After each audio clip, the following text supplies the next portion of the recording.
We all start out with some idea of where we're going, a plan, a job, a title that's supposed to mean we've made it. But somewhere along the way, quietly and sometimes painfully, we realize we've drifted. The pace picks up, the pressure builds, and without even noticing, we lose sight of who we are underneath it all. The Path is a podcast about what happens when we finally stop long enough to ask the harder questions. How am I showing up for myself, for the people who matter most? And am I even on my path anymore? I'm Chris, and I've been in that space where everything looked fine on the outside, but inside I knew something was off, out of alignment, disconnected with what really mattered. What I've learned is that the real transformation doesn't happen in the rush. It happens when we finally slow down, when we get honest, and do the deep work most of us avoid, so we can uncover what we're truly here for. This show is about that journey. And I'm not walking it alone. Each week, I'm joined by Stuart, my good friend and CEO who's found meaning in building high-performing teams and deeper purpose in helping other leaders grow. And Toby, my old executive coach, Stuart's old executive coach, a veteran coach who spent decades helping people return to themselves in the midst of it all. Together, we're exploring what it really takes to lead with alignment, live with intention, and build lives that feel as good on the inside as they look on paper. Welcome to The Path.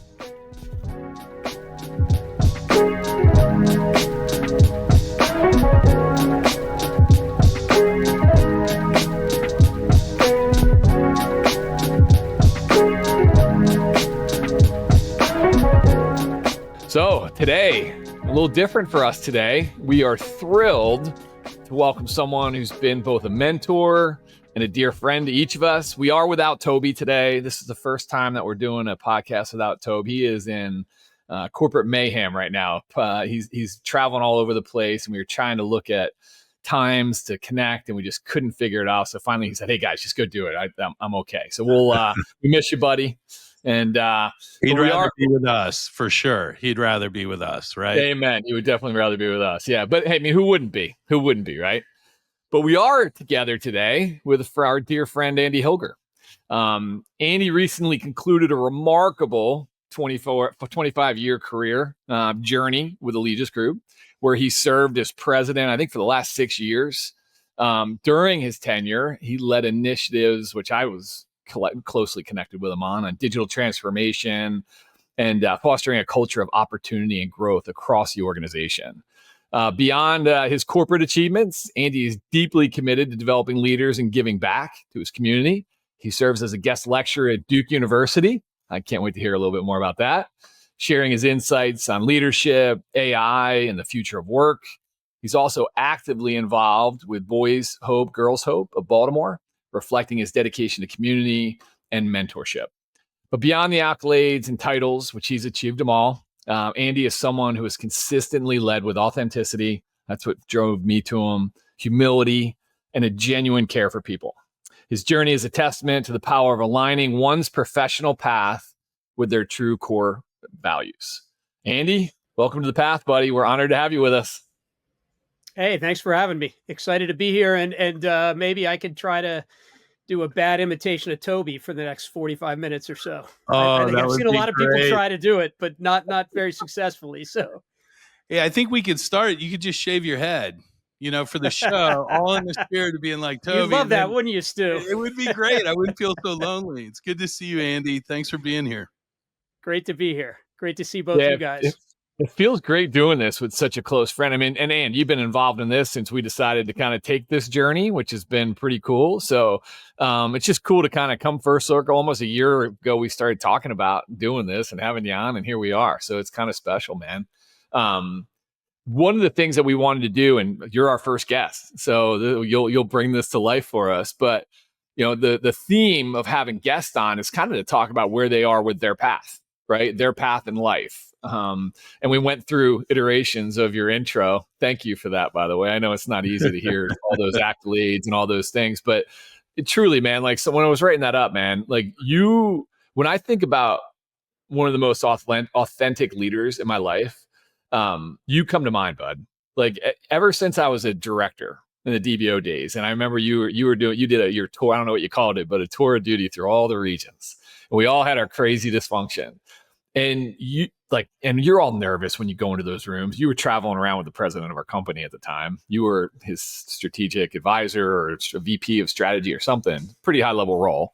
And I just remember, you coming into those rooms, I was super nervous as a new director, and you just making me feel so warm and like safe in a kind of a tumultuous type of environment. It could have been, right? When the president of your company is coming by with a strategic advisor, you're wondering like, what the hell is this about? Right. And the fear that goes along with this. And you've always played that role, man. You've always stayed true to who you are as a person, even when you're the president of a billion-dollar organization, multi-billion-dollar organization. So it's just cool, like more personally, before we get into the questions, man, just thanks for the mentorship throughout the years. And more importantly, thanks for being a role model for me to look up to as someone that like kept their core values and showed up authentically in everything and anything they did.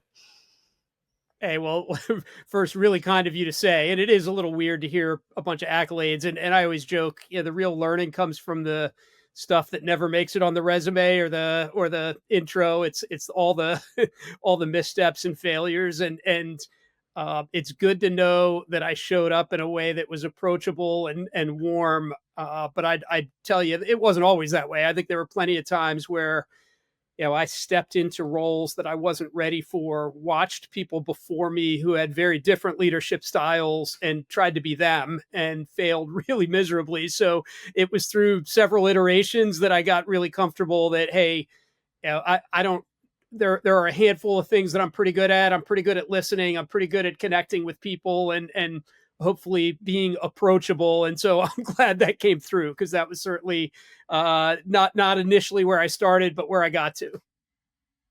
Well, I'm glad Chris got all the accolades out of the way at the front end. So now I can talk about the truth about what it's really like to partner with Andy. No, I'll echo a lot of the same feelings. I think that, when we were preparing for you to join us today, the word that just kept coming to mind was ally.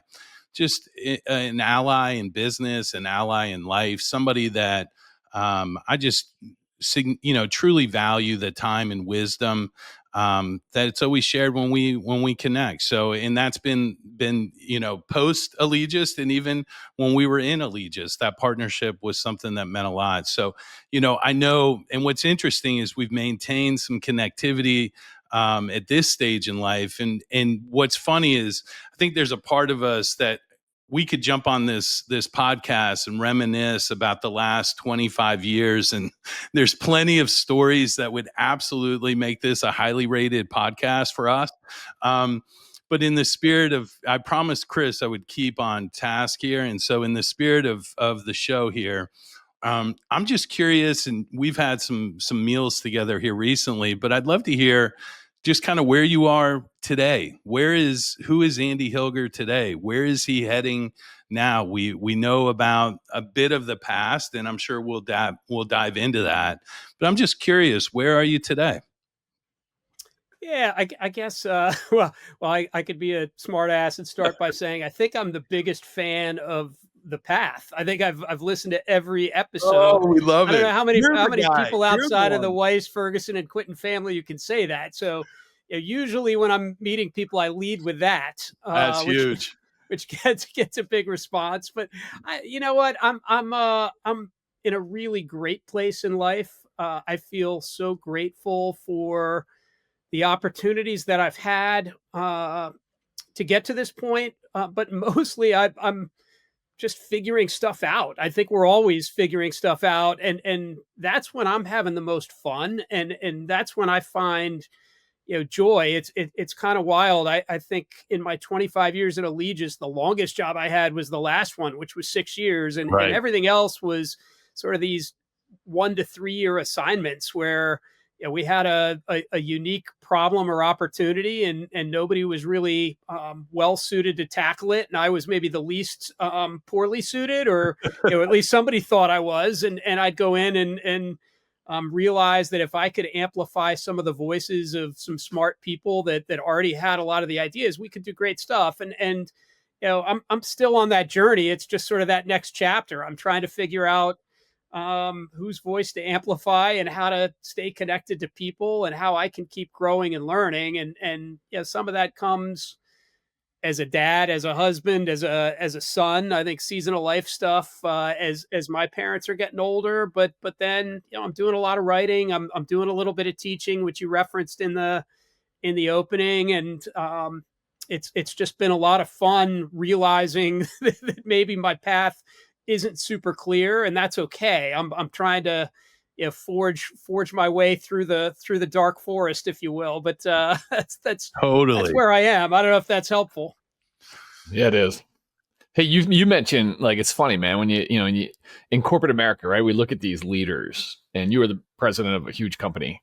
And when you say, like, oh yeah, we're figuring it out, like, from a lot of people's lens, like, you have, like, I thought Stu had it all figured out, right? He was the president of Car, and like, oh, he's got, now I knew the behind the scenes stuff there. Yeah. But that he shared with me. There were signs that I did. Yeah. But someone like you, man, like, you just always had this groundedness about you. You know what I mean? And then when you left, you kind of left on your own turn. You were ready. You seemed to be ready. I know you and I spoke about that, going into the parking lot the last day and exiting and stuff like that. But you always seem to have it figured out, man. So to hear you say on my path right now, I'm kind of figuring it out. What does that mean for you? Yeah, I think anyone who tells you they have it figured out is somebody to be a little wary of, to be honest. Right. I think it took me a long time to realize that, because you do look at the people that you look up to and think, gosh, they've got the answers. And I just came to realize it's a crazy world. It's a complex world, more than a complicated world. And by that, I mean, there's a level of chaos inherent in most of the systems that we're working in. And there's no one answer. It's really about managing that system in an effective way. And so, for me, I love to try to solve those puzzles and pull them apart. And the people who are most confident that they have the answer tend to be wrong. There was a University of Pennsylvania study, a guy named Philip Tetlock, who basically said the more dogmatic people are, the worse they are at predicting the future. And I just realized one day, gosh, nobody's got this figured out. And that can be super liberating, because you realize, right, like, hey, I don't have to either.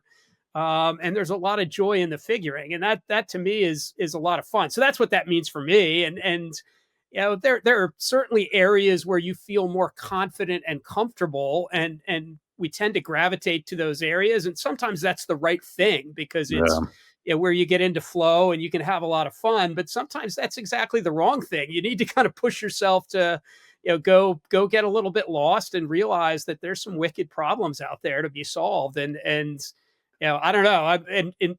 While I'm super excited, I'm also a little bit scared and nervous about where we are as a world and the state of things right now. And if I'm in this super privileged position where if I can help people navigate or manage some of that, that's a great day. And I'd love to try to do that. Yeah, you said a word there that just resonated. I mean, all of it did, but that concept of being lost, and the idea of being okay with that. I think for all three of us, and if Toby was on here, he would agree. I've lived an incredibly structured, deadline-driven life for the majority of my adult life. And to get to this point to where you have freedom and you have choice and the luxury that we've been granted because of an unbelievable organization, unbelievable career. But you get to that place where, is it okay to feel lost? Is it okay to not be in control? Is it okay to not, I always think about, in the spirit of my children watching me at this age, navigating this sliver of time. And not that there's judgment there, but that feeling of dad doesn't know what true north looks like for the first time, and owning that, being okay with that. That was a huge leap of faith for me. That was an uncomfortable, and still is to some extent. Chris always used the word, and when we first started TruePath, he kind of was pushing hard on this concept, and I think Toby and I initially were struggling with the idea behind it, but before long, it became such a guiding principle, and it was the idea of surrender, of just kind of letting go and letting that lost feeling kind of work itself out.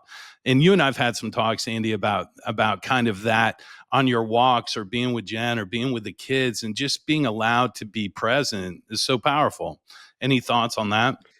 Yeah, I think there's a lot of growth that comes from tension, and routine and structure and goals and optimization are really, really important. Yeah. And like you said, like I was wired to figure that out for a long time, to the point where I had to look up and realize, I mean, I would get up at 5:15, put my AirPods in, put a podcast in, and then I'd go read for 20 minutes, exercise for 30, write for 15, and try to be in the shower and get on a call with Europe on my way into the office. I was just maximizing every second. And I'd look up at the end of the day and think, all right, did I get my 10,000 steps? And what are the metrics we're tracking? And the things that are super helpful to develop discipline and routine and to create clarity of direction can then ultimately become your own prison. And you're sort of Totally. like, gosh, how do I not kind of fall into this optimization trap? And when you step back and you think about what's really important in life, and I don't know, you kind of imagine your funeral and the eulogy. Nobody's going to talk about how many steps you got, the size of your house, how many followers you have on LinkedIn.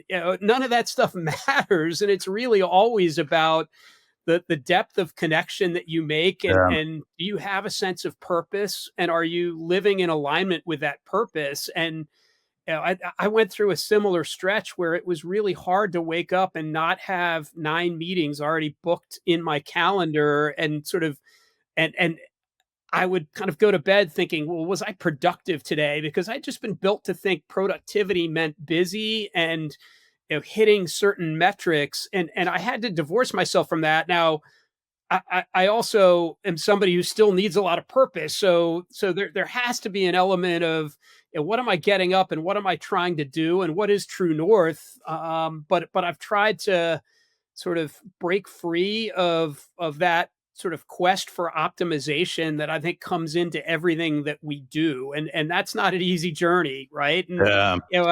I don't know, my kids, I think to some degree, I can get worried about what might they think, of the fact that I'm not, you know, heading out now. They're out of the house now, but I also have to check myself and be like, you know what? They're living their own life. Like $100%. Yeah. they're so not worried about what I'm doing most days. And it just it's a process to get there, I think. Yeah. Is it, before Chris, before you go, I'm just curious, Andy, I think we all approach that period of time, but a lot of times we get in this conversation about a big chapter or a big change or a big moment, right? Like, retiring or moving on to a new career path. But it's in the subtleness of life, the complexity of life, those moments that feel like everything's out of control, that the simplicity of figuring out how to stay grounded or to get kind of centered in the moment. And you were talking about kind of how to prepare for that change and how you go about it. Is any advice that you have for anybody that's listening, that's, regardless, again, it doesn't need to be a big career change. It could just be, I mean, shit, I'm 52. I feel like I have 52-year-old moments constantly where things hurt that I wasn't expecting, or parents are getting older, kids getting more challenged, whatever. But any advice on what that process looks like for you and how you kind of stay grounded in where you are? but but I think it starts, Stu, with it really is a lot about mindset, and starting from a position of gratitude and recognizing, not that, hey, I'm older than you guys. I'm 55, almost 56. Not that, I don't have my share of aches and pains, but I think, Sure. gosh, I've got another, 30 plus, 40 plus years to hopefully, who knows, but hopefully do cool stuff. And Yep. that's a tremendous privilege. And then the other thing is what you just said there, which is, the way we spend our days is the way we spend our lives. And so, are we staying present, and seeking out opportunities for human connection? I think there's so many opportunities to distract ourselves right now that you have to be really clear that that's a priority. And then the last thing that I'd say, and it's funny, I don't think I would have said this. I joked that I was the biggest fan of the path, but I'd say it because I listen to you guys. I would have told you I don't really do quote unquote the work. Yeah. I'm not somebody who uh, has spent a lot of time sort of mining my past and trying to figure out why am I wired the way I am. And as I've listened to you guys, I've realized, well, that's not really true. I think I've always Yeah. kind of done the work, and it's maybe a little bit more just, I call it really following my curiosity. And so, I think there's a whole lot about maintaining that growth mindset and realizing that we're incomplete and we're always working towards something. And that what that means is we've got to be every day curious about how we can be better. And better could mean a lot of different things in the way we show up, in our different roles and identities. And that's what I've tried to do. If it's I'm a podcast junkie. I love to read books. I love to talk to people about this stuff to the point where I think my kids will roll their eyes when I say, "Hey, I was listening to this podcast," or what have you. But I Exactly. think that's all in service of doing the work and trying to figure out, like, hey, how 100%. can we do this better? Yeah. Well said. Yeah, man, I think you do the work a lot more than you probably give yourself credit for. And it's not necessarily, the work doesn't have to be unpacking trauma. Stu and I had a conversation on Friday. I was going through just a moment of, I don't know, anxiety, fear, all the above. And it was on stupid shit that was like completely out of my control, right? But what it came back to is what you said before. It's that unwinding. And I wrote down what you said. The way we spend our days is how we spend our lives. And for the last 2 decades of my life, I spent my days like busier than shit, right? Jumping from one meeting to the other, missing lunch half the time, coming home completely exhausted with nothing left in the tank. And then as I transitioned to this job, and that was as a corporate executive, right? And that's what a lot of people are doing right now. And Toby tried to help me with that, creating space in between meetings, creating some time to just unwind, so on and so forth. But as I transition to this new world I'm in, as we're building this company, it's kind of a lifestyle company. We have some time. Like, we have a lot more time than we used to. Let's put it that way. We're busy. We're getting busier and busier, which we're dealing with. But like, we have a lot more time than we used to, and our days aren't structured like they used to be. And it's weird, man. Like, if I'm still having a hard time, like, thinking I'm not successful because I'm just not busy, and it's like. And I know you and I had breakfast, man, like 2 weeks after I think I was leaving or something. It was or 2 weeks after, and I remember you telling me something like that. You shared a funny story. You're like, well, yeah, I was gonna shower, but then I decided I was just coming to have lunch with you. It was lunch. I was just gonna have lunch with you, and I figured you wouldn't mind, so I figured I just would come to light. I'll go work out later or something like that. It was just like, we never had that opportunity before to even have that, you know what I mean? To be like, whatever, I won't do this, I won't do that, because we're so busy. How'd you unwind from all the busyness, but then also your identity attached to that busyness and the success that you attributed to that busyness? I mean, are you still unwinding, or how'd you kind of go through that?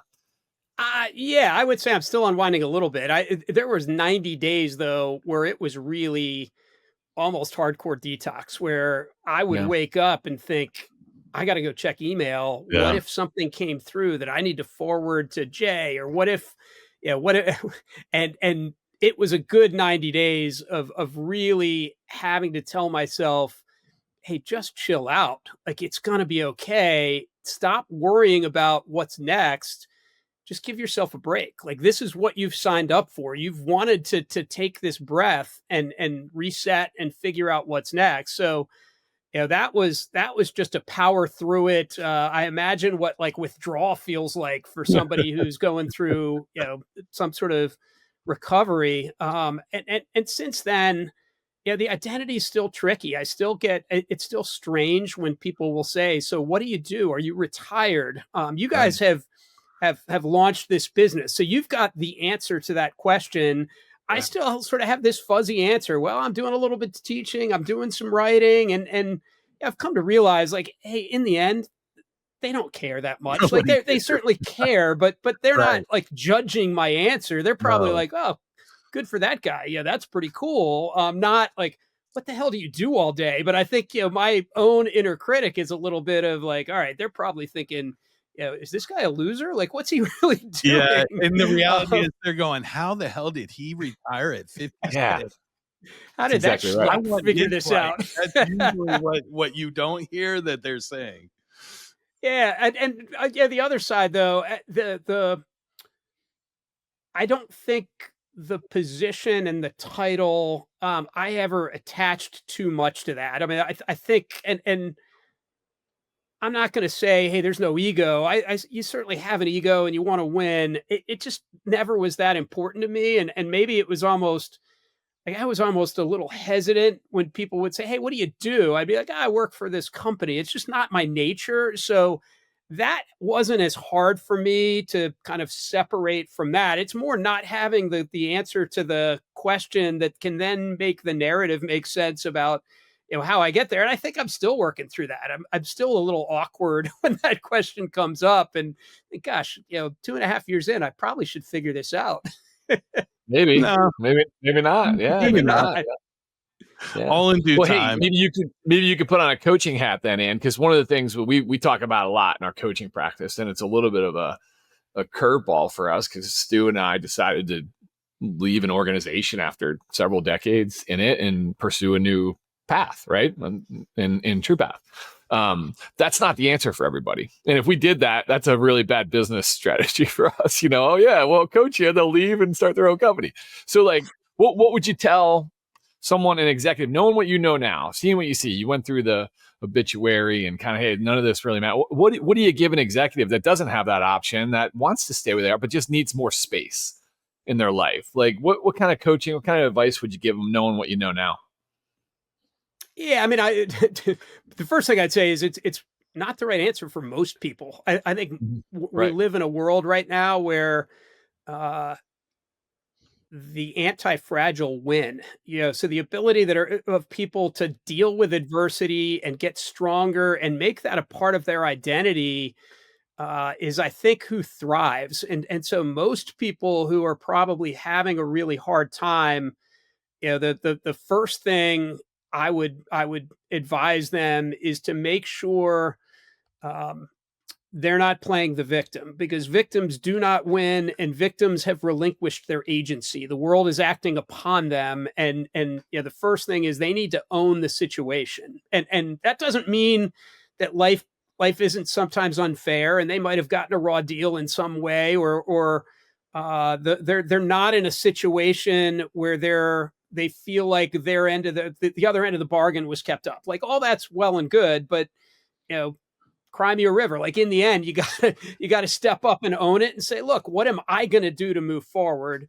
So first thing is certainly no victim mentality. And the second thing is like nothing changes if nothing changes. So, if you are owning it, what is it that you are going to commit to doing differently? And sometimes, when it is somebody who's feeling stuck or they're feeling like the victim, they feel like they're trapped and the machine that they're in is conspiring against them. And generally what I've seen is people are super reluctant to have tough conversations with their boss or somebody else in the organization for fear that it's going to trigger kind of all kinds of worst case scenarios. And the reality is, what you're imagining as you lie awake at night and 2 a.m. is significantly worse than the conversation. And in most cases, if you enter that from a place of trust and care, the person that you're talking to is going to find a way to figure out, how do we solve this? Because people generally are social and they want to help. And people who are leaders, or at least good leaders, are going to look to figure out, how do you solve that? And the last thing I'd say is I've watched plenty of people leave when they're super frustrated and they leave bitter. And those people tend to hop from green grass to green grass to green grass. And I tell people, hey, it's okay to feel that way. Like you feel the way you feel, but you have to have the tough conversation. You've got to own it. And then the only time you should be contemplating doing something different is when you are running to something. And I think we were all lucky to work for an organization that had lots of things to run to inside of the organization. It was growing and it was dynamic, and it wasn't super programmed in terms of hey, you have to do this to get to this next level. It was sort of next person up who can help solve this problem. And so I think that's a lot of the advice that I end up giving people, and really pushing them to have tough conversations with themselves first, with people in the organization, and then recognize like, hey, what am I going to do differently to change this situation? And if you're still not okay with it, then you might have to make a different decision. But in that case, you do not want to leave because you're bitter, because it just rarely works out from what I've seen. Yeah, so well said. I mean, especially on step one. Like I feel like step one, that's the part that people skip over more often than not, and that's being honest about where they are and what parts of it that they own, right? And that feel that going from that victim mindset.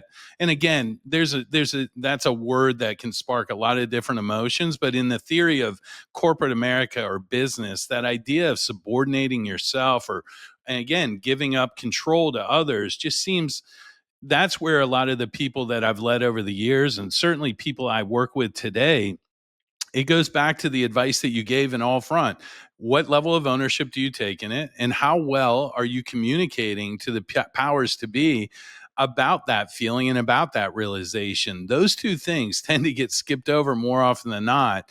And to your point, you see people leave with frustration for all the wrong reasons, And I just love that idea that no matter what, you always come back to step one, which is, what role do I play in this, and what can I control? It's just, I think, and I even dealing with our kids, right? Even that's a lesson I constantly have to go back to with a 22-year-old and a 25-year-old. We're no longer holding their hand across the street. It's now, what kind of mindset are you bringing to the dance? And it's that has more power than anything else I've ever learned in my career. Hey, man. Well, hey, let's go there. So you have your empty nester, right? You got we are. Kids out. We are. You talked about, well, you two. I still got one. I guess I graduated one on Friday, so I got one more left. So, and congrats. I'm excited. Congrats. Yeah.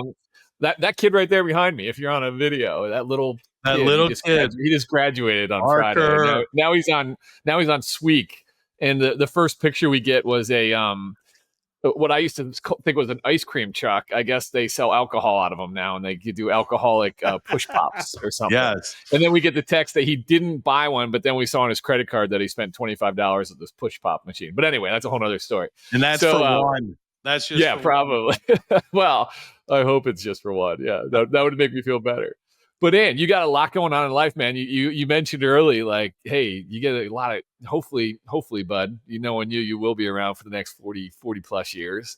And you get to do a lot of cool shit. You got kids that are in school and some in New York, and just, you're living this really cool life. I got a text from you, 2 weeks ago, and you're chasing black bear and somewhere out west, and you do some cool shit. What excites you, man? Like when we're thinking about the path and where you're going, like what most excites you about family, about work, about community, anything that kind of resonates with you, that jumps out at you when I say that?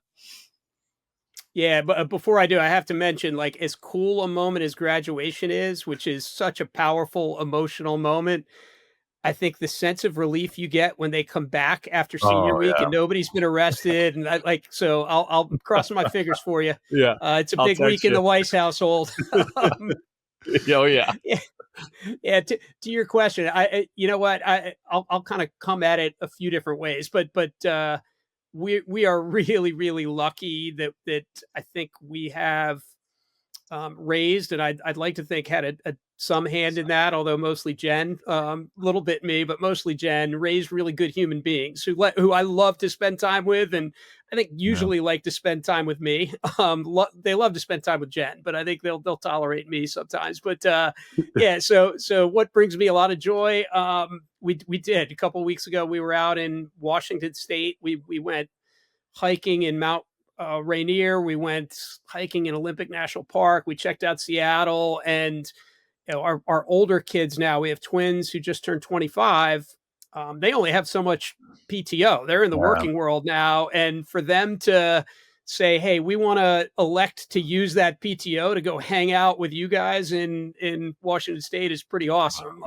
We have a rising junior in college who had a little window before he started an internship. So we had a small window and we're like, hey, anyone up for this? So that brings me a lot of joy, and that's been fun. As much as it's hard to see your kids leave the nest, it's so much fun when they're adults and you can hang out with them. Our rising junior turned 21 last week, so now we've got all of them of legal age and can have a glass of wine with dinner at a restaurant or what have you. So dinner's a little more exciting. Usually when you add alcohol to the kids, you hear the stories that they would never tell us when they weren't, right? When that is for sure.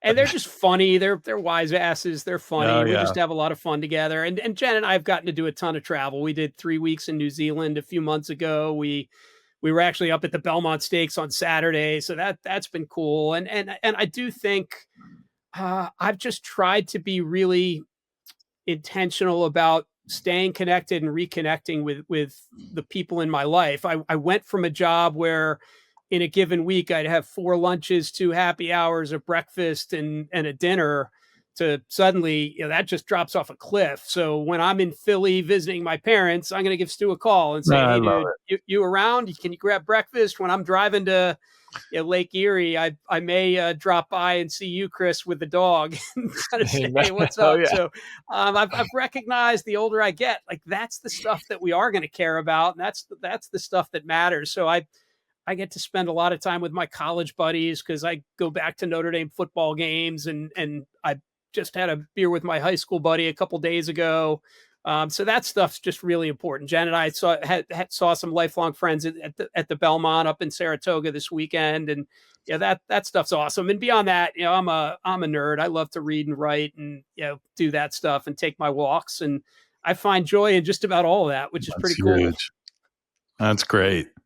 I think I was listening to a podcast this weekend, and on the podcast, the host asked a question that just kind of resonated. And as you talk, it kind of came back to mind. And the question was kind of, what have your kids taught you that you didn't learn during your corporate career?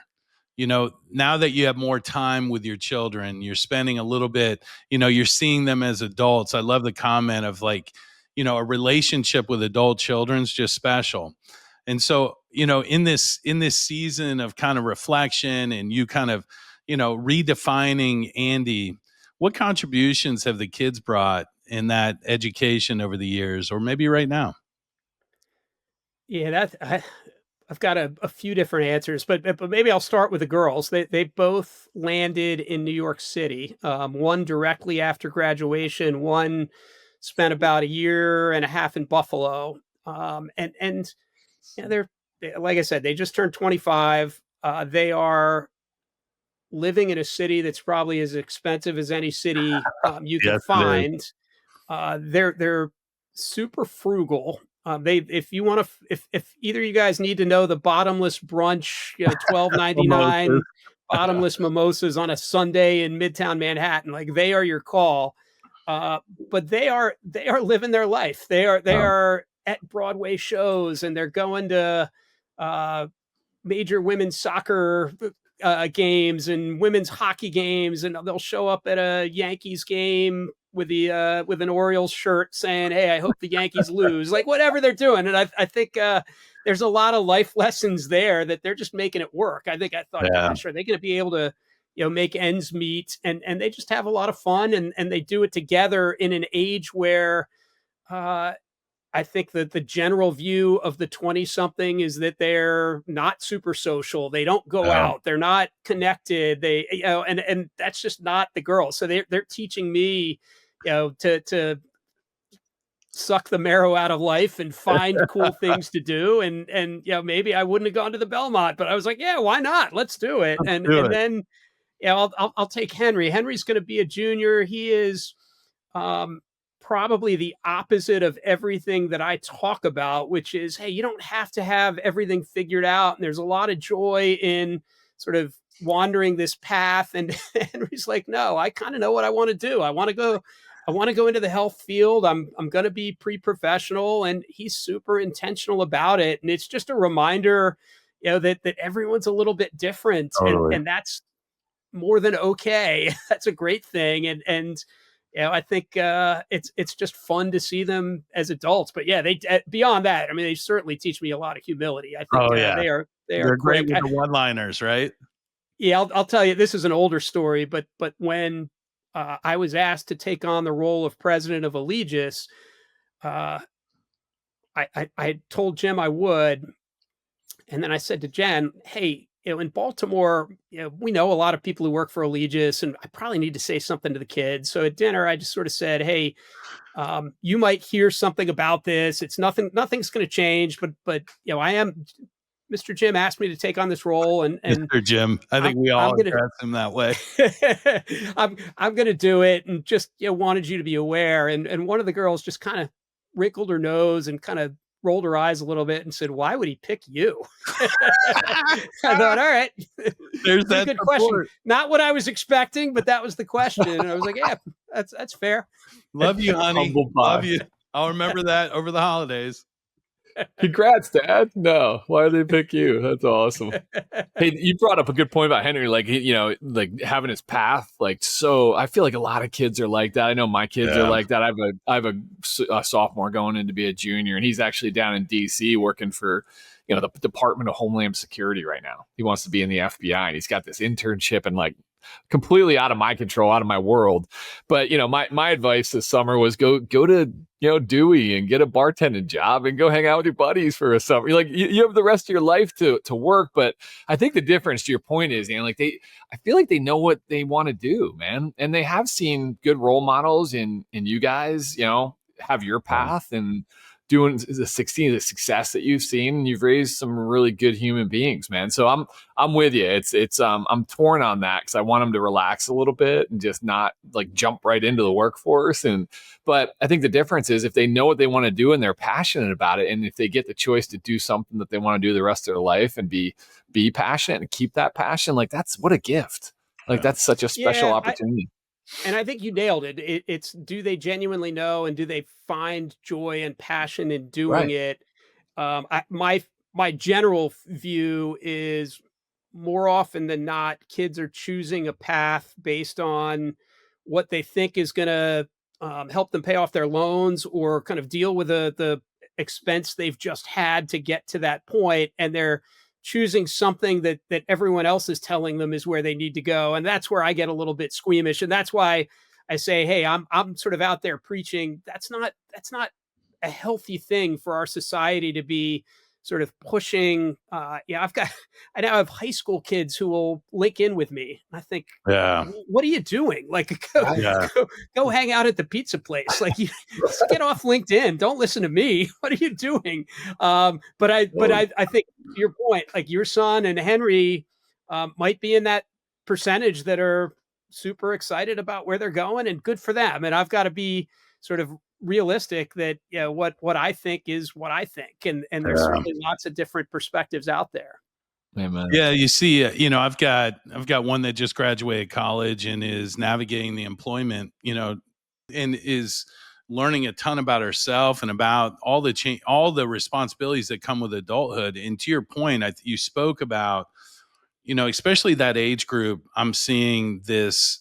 You either are ultra competitive, or very clear on what you want, and you're driven, and that path is clear, or maybe you're in this space where it's really unknown. And I'm looking at it generationally, going, wait a second, that was the same as my generation. Like it's not like this group of kids has something not figured out or more figured out.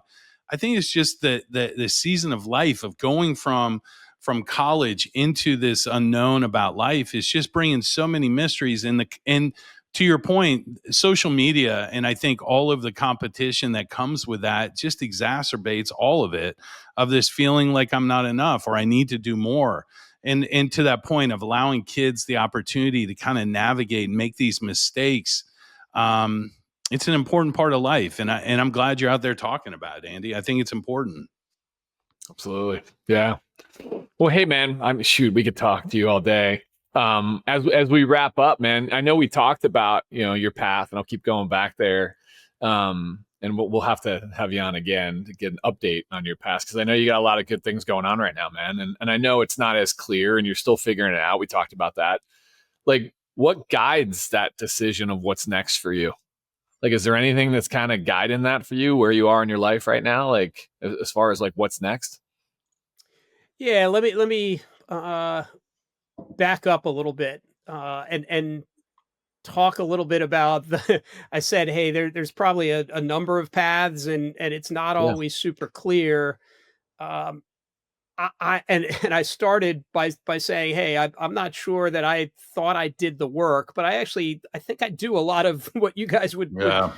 call You the do, buddy. work. Yeah. When I was in college, I it dawned on me that I had a really fortunate first 19 years or something like that. And yeah, when you're a fish, you don't know what water is. And I had kind of come out of a nuclear family that, we weren't,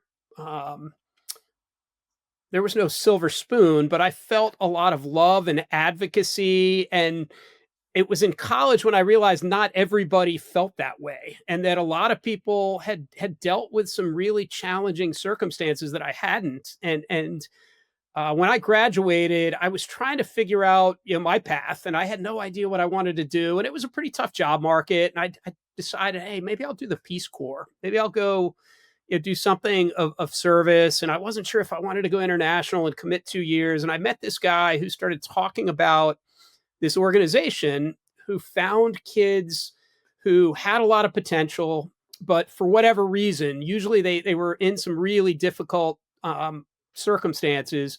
They weren't going to realize that potential without some intervention. They needed access to opportunity. They needed a different level of structure. And that was Boys Hope, Girls Hope. And so I ended up spending a year volunteering there, spent a second year doing that. Met Jen through that. She was doing the same thing in a different city. Yeah. And when I fast forwarded years later, and I was recently, I met a guy through a friend who worked with Simon Sinek. And this guy really ran a lot of his workshops. He actually wrote a book kind of based on the start with why concept. Really cool guy. Steve Shedletsky is his name. And I was reading his book because I was going to talk to this guy, and he's talking about how you can find your personal why. And his whole thing was it probably came sometime in your teen years or this and that. And it started to dawn on me that that feeling that I had when I chose to go do that Boys Hope, Girls Hope thing was really because I wanted other people to have opportunity like I had. And I had this sense of fairness. I love to compete. I was on all kinds of sports teams. And I felt like, gosh, if I can do that for somebody else, that would be an awesome reason to step forward. And I don't think I recognized that until I'm reading this book, that's really why I loved Allegis Group. Yeah. I found this super competitive place, but there was this ethos of, we're going to find people who have a chip on their shoulder, who maybe just need an opportunity, but are switched on and really can kind of realize some amazing potential. And so for me, it was pretty cool reading this, thinking, oh, wow, I can kind of pull a thread through a lot of the things that I've done. And it's probably why I still stay involved. It's now called Hope Ignites. I got to get the branding right. There you go. With Boys Hope, Girls Hope, because I deeply believe in this sense that people should have access to opportunity and should be given the chance to succeed. And so when I'm feeling a little bit lost, or as I'm trying to figure out what's next, I think I still come back to that. Like, how can I do that at scale? And is that through, some of the stuff that I'm doing on LinkedIn? Is that through some of the teaching? And can I help people think differently about their career? I'm doing a lot of writing. Is there a book or two that can kind of get to that? And so that's probably what brings me back, is this sense of why. And for me, that is probably the nature of the path. If you can stay clear on the why, the path can be pretty dark and muddy and twisty and turny, but it's worth it. It's worth the journey as you work through that. So well said. Yeah, that's probably what I keep coming back to, if that makes some sense. I love it, man. Yeah, I think just as somebody that's been in your orbit for the last 20 years or so, I just hope you know that's been felt. And I think that's going back to what Chris said at the beginning of this podcast, and the legacy that I hope you know is that feeling of meeting people where they are and without judgment, that concept of being an ally and helping someone connect to where they are, to where they ultimately could be or should be. You've always been that conduit and been that champion, cheering on the sidelines for people to win, regardless of how deep your relationship is with them. Andy, I just think you're an amazing person. You're an amazing human. And today, to be able to share what you've shared and the clarity and even the lack of clarity that you have is powerful. So thank you for the time today. I appreciate it. It was really good. Thank you, Stu. Hearing that story gave me a little bit of the chills because I was listening in on Aiden had an interview for the Philly FBI next summer. So you talk about I'm like, Jesus, he's already interviewed for next summer. And we're not even through this summer. We just opened the pool. And but dude knows what he wants to do. And I didn't hear the question, but I heard his response. And I asked him afterwards because I was leaning in on the door listening to him respond to these people. And he's pretty good with people. He's very charismatic and stuff. And I guess the question was, tell me. Yeah, it must be from Joy. From Joy. Yeah.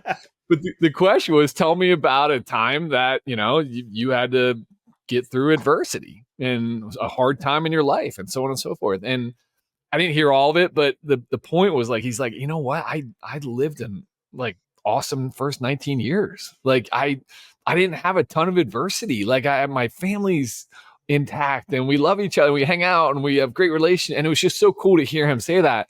But then to your point, and maybe hopefully I'll remember this, is that he's like, that's why I want to join the FBI.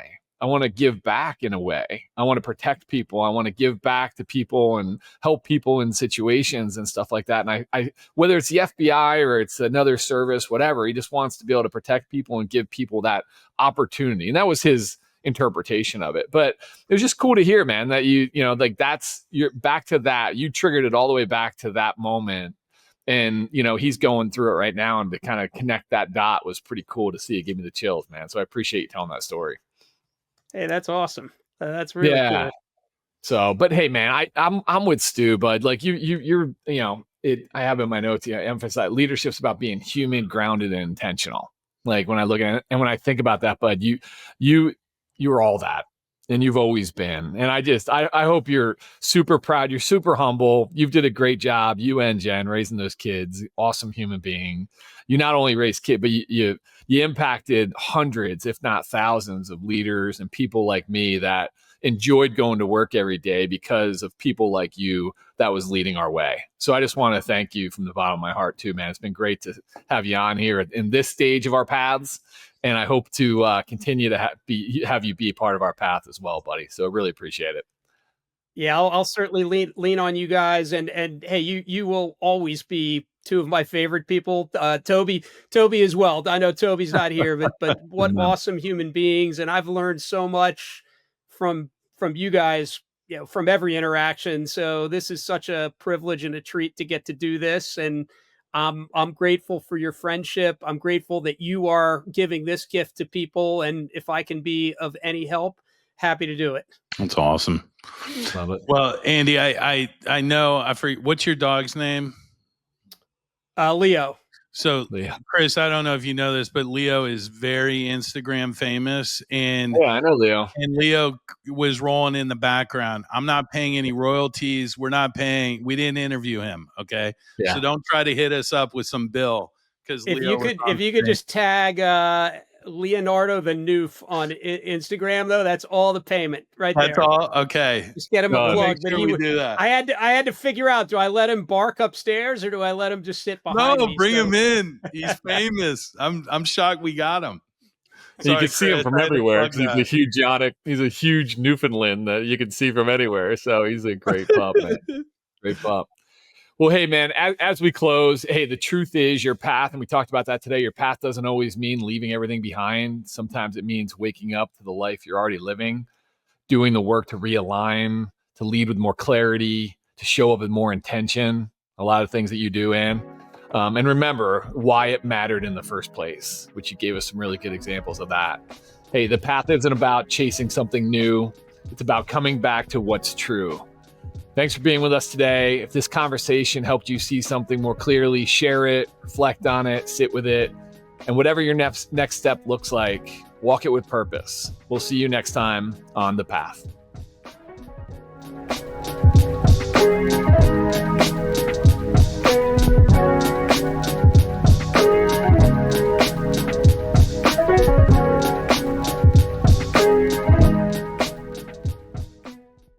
Leadership doesn't have to cost you your health, your relationships, or your sense of purpose.